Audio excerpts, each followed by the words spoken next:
चला मैत्रिणींनो, आपण ज्वारीच्या पिठातले धपाटे करणार आहोत. त्यासाठी मी 2 वाटी ज्वारीचं पीठ घेतलं.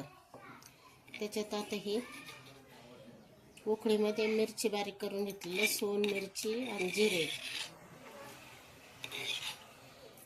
त्याच्यात आहे ना आपण चवीनुसार मीठ टाकू.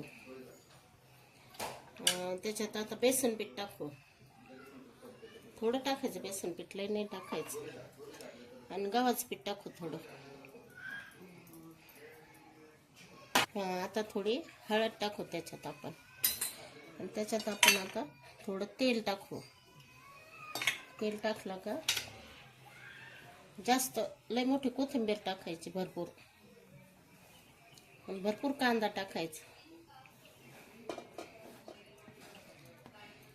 आता हे पीठ आहे ना असं मळून घेते मी आता.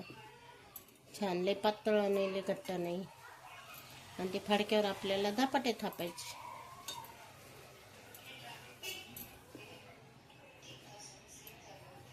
अशा प्रकारे आपण पीठ मळून घेतलेलं आहे.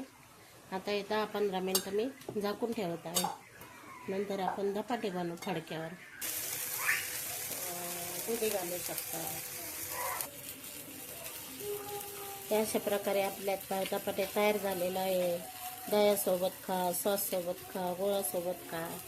छान लागतात टेस्टी. व्हिडिओ आवडल्यास लाईक शेअर करा.